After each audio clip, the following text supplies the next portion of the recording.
나는 그림이나 조각을 만드는 게 아니야. 나는 색이 생산되는 플랫폼을 만드는 거야. 그곳에서는 색이 끊임없이 만들어지고 사라지고 다시 생성돼. 과거도 미래도 없이 오직 지금 이 순간만 존재하지. 마치 삶처럼 말이야.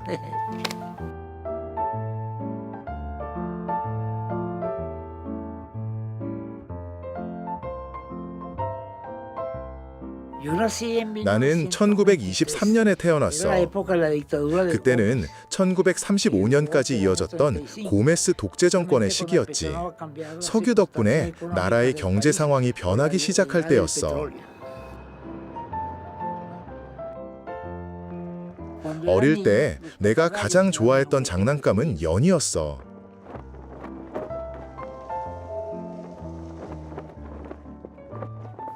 맑은 하늘을 배경으로 색이 투명하게 보이는 게 무척 신기했지. 어릴 때 나는 다중 이미지에 매료되었어. 특히 타이포그래피에 관심이 많았는데 글자를 디자인하는 건 정말 흥미로운 일이었어.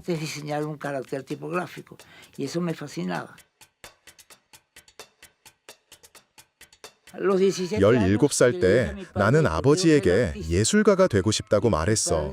시인이자 지식인이었던 아버지는 매우 기뻐하셨고 나를 전폭적으로 지원해 주셨어. 아버지는 나를 카라카스 미술학교에 등록시키러 데려가셨지. 지금도 그때를 참 소중하게 기억해. 그때부터 나는 내 인생을 디자인하기 시작했어. 지금까지 살아온 예술가로서의 삶을 말이야. 처음에는 나는 천국에 있는 것 같았어. 내가 경험하는 것들이 실제인지 믿을 수 없었지.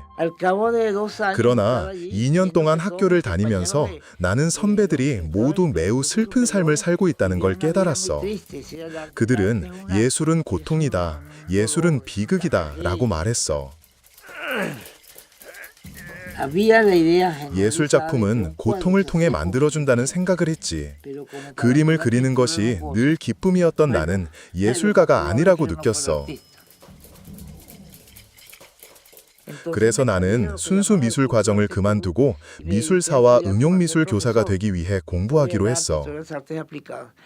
계속 학교에 다니면서 디자인을 시작하고 일러스트를 그리고 만화를 그리기도 했어.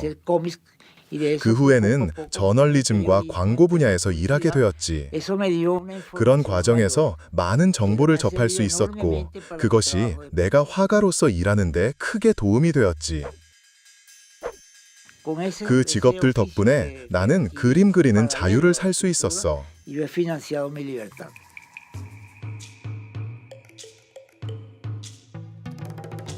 그 당시 나는 예술가가 일종의 이야기꾼이자 기록자가 되어야 한다고 생각했어. 예술가의 역할은 마치 피터 브류겔이나 멕시코 벽화가들이 했던 것처럼 자신의 환경을 묘사하는 것이라 생각했지. 나는 내 시대를 보여주고 싶었어. 내 앞에 있는 사회 문제, 빈곤, 판자촌 같은 것들을 그리기 시작했지. 이런 것을 그리면서 나는 고발하고 사람들이 그 문제에 대해 인식을 하게 만들어서 상황을 바꿀 수 있다고 믿었어. 몇 년 동안 그림을 그리면서 작품은 매우 성공적이었고 잘 팔렸지만 빈곤 문제는 여전히 나아지지 않았어. 나는 계속해서 탐구하고 조사할 필요성을 느꼈고 새로운 아이디어들이 떠오르기 시작했어. 그때부터 내가 후에 작품의 주제로 삼을 시작점을 가지게 되었고 결국 유럽으로 가기로 결심했지. 배를 타고 바르셀로나에 도착했어. 나는 도시에서 살고 싶지 않았고 작은 마을에서 시간을 보내며 생각하고 책을 읽고 실험할 수 있는 시간을 갖고 싶었어. 대도시의 방해 없이 말이야. 그래서 나는 바르셀로나에서 7마일 떨어진 작은 마을 엘 마스누에 정착했어. 내가 마드리드의 프라도 미술관에 처음 갔을 때 벨라스케스 작품 앞에 선 그 순간 뭔가 다른 일이 일어나고 있다는 걸 느꼈어. 이 사람은 공간과 예술에 대한 개념을 바꿔놓았다고 생각했지. 모든 사람들이 바깥에서 안으로 그렸다면 그는 안에서 밖을 그렸어. 이건 간단한 아이디어지만 이렇게 해야 공간을 드러낼 수 있어. 이 시녀들 작품 앞에 서면 마치 그림 안에 들어있는 것처럼 느껴지지. 그때 깨달은 거야. 아, 잘 그리는 것이 중요한 게 아니구나. 예술을 창조하는 것이 중요한 거구나. 그때부터 나는 여러 번 내 친구들을 만나러 미술관에 가면서 파리로 여행을 갔어. 그 당시 운동이라는 제목의 전시가 드니르네 갤러리에서 열리고 있었는데 나는 그 전시를 보고 말했어. 카람바, 1000마일 떨어져 있는 곳에서 예술은 다 소진되었으며 이제 새로운 담론을 창조할 필요가 있다고 느꼈어. 그 전시는 내가 틀리지 않았다는 것을 의미했고 그로 인해 내가 카라카스에서 시작한 일을 계속해야겠다는 강한 믿음과 열정을 가지게 되었어. 그 후 나는 애국심에 휩싸였던 시간이 있었어. 그렇다면 파리와 바르셀로나의 거리 속에 예술을 어떻게 통합할 수 있을까?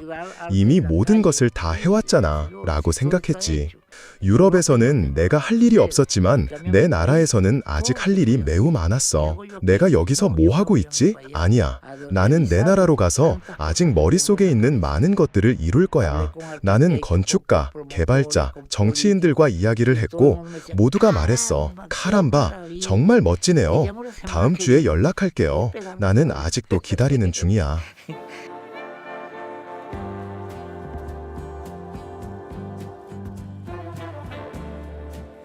1959년 나는 물리적 색 혼합, 첫 번째 색 추가 작품을 완성했어. 그런데 그 결과를 보고 난 후 나는 안 돼. 이제 나는 떠나야겠어 라고 생각했지. 왜냐하면 카라카스 미술관에서 전시회를 열었을 때 내 지인들이 다들 친절하게 와, 정말 예쁘네요 라고 말했지만 결국 그들이 아무것도 이해하지 못한다는 걸 깨달았거든. 당시에 내 나라에서는 그 담론이 적합한 때가 아니었어. 그때 나에게 용감히 의견을 말한 사람들은 그것이 예술에 대한 올바른 길이 아니라고 했어. 그들은 나에게 사람의 형태는 어디에 있지? 라고 물었지. 나는 그 말을 듣고 공포에 휩싸였어. 그들은 아무것도 이해하지 못했거든. 나는 다시 유럽으로 갈 것을 결심했어.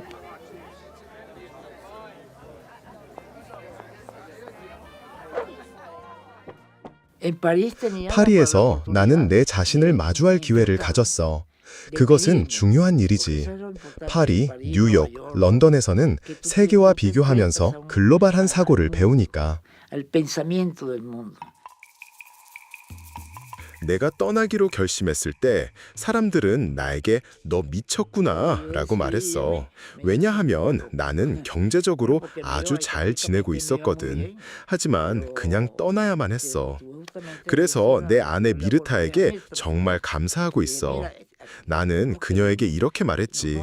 우리 떠나야 해. 갈래? 그러자 그녀는 그래, 가자 라고 답했어. 27일 만에 그동안 모았던 많은 가구와 잡동사니를 다 처분했어.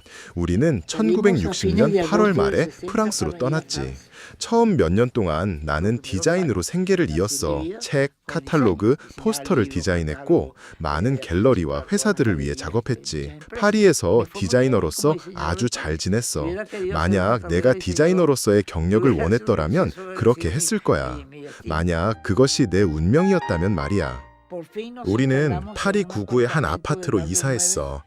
그곳에는 한 연극배우 할머니가 살았었는데 벽지의 화려함을 보아하니 한때 꽤 성공한 사람이었을 거야. 나는 곧 그 거리에 적응했고 가게 주인들과도 친구가 되었지. 어느 날 바게트를 사려고 줄을 서 있는데 빵집 주인이 나를 따로 불러서 말했어.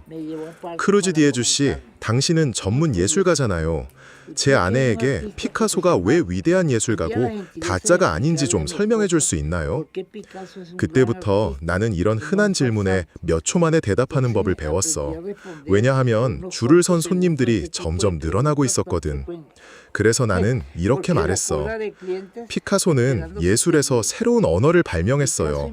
그래서 많은 사람들이 그를 이해하기 어려워하는 거죠.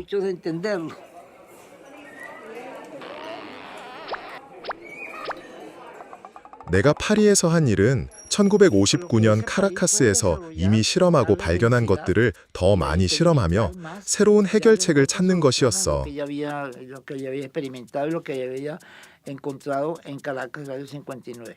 색은 다양한 표현을 가지고 있지. 색은 단순히 붓으로 캔버스에 그려지는 것이 아니야. 그 이상이지. 그래서 색은 모호함, 현재 순간, 그리고 끊임없는 변화가 존재할 때 더욱 다양한 방식으로 표현될 수 있어. 나는 색이 가진 모든 특성과 움직임을 끌어내는 데 온 힘을 쏟았어. 1961년 퐁투스 훌텐이 암스테르담에서 최초의 키네틱 아트 전시회를 열었어. 이 전시는 장 틴겔리, 알렉산더 칼더, 빅토르 바자렐리의 작품들을 대중에게 대규모로 공개한 첫 번째 전시였고, 초대를 받아 나도 그 전시에 참여했지. 곧 유럽 전역을 돌며 계속해서 작품을 전시하게 되었어. 1960년대의 파리는 전 세계에서 새로운 예술적 담론을 열어야 한다는 움직임이 일어난 곳이었어. 아르테 포베라, 팝아트, 키네틱 아트, 플럭서스 등 수많은 예술운동이 등장했지. 그것은 곧 새로운 지평을 여는 것을 의미했고, 마침 나는 그 놀라운 시기에 파리에 있었어. 당시 파리는 창작의 황홀경 속에 있었지.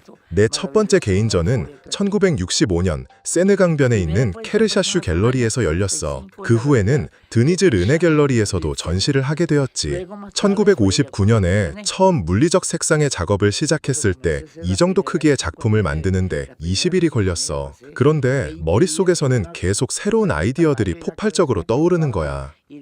이렇게 하면 안 되겠다 싶었지. 그래서 작업 속도를 높여야 했어. 제작 과정을 가속하지 않으면 아이디어들이 도망쳐버릴 것 같았거든. 그래서 나는 팀이 필요하다는 걸 깨달았고, 그때부터 지금까지 여러 팀과 함께 일하고 있어. 카라카스, 파리, 그리고 파나마에도 팀이 있어. 모두 내 아이디어와 개념을 바탕으로 함께 작업하고 있지. 사람들은 나에게 늘 이렇게 말했었어. 가족과 함께 일하지 마. 아무도 그렇게 안 해. 하지만 나는 평생 그림을 그리고 스케치를 하면서 살았어. 내 집 자체가 하나의 작업실이었지. 내가 미르타를 처음 만나 연애할 때 이렇게 말했어. 당신은 집에서 사는 게 아니야. 당신이 살 곳은 작업실이야. 우리 아이들도 그곳에서 태어날 거고 우리는 항상 그곳에서 함께 살게 될 거야. 그리고 실제로 그렇게 되었어. 미르타는 그걸 이해해 주었고 아이들을 작업실에서 키우고 교육했지. 아이들은 어릴 때부터 나를 도왔고 작은 일이라도 함께 해왔어. 그리고 이제는 손주들까지 함께 하고 있지. 우리는 하나의 구조를 만들어냈어. 그 덕분에 나는 애정과 기쁨 그리고 익숙함 속에서 편안하게 작업할 수 있었어. 그리고 그게 바로 예술이라는 위대한 모험이지.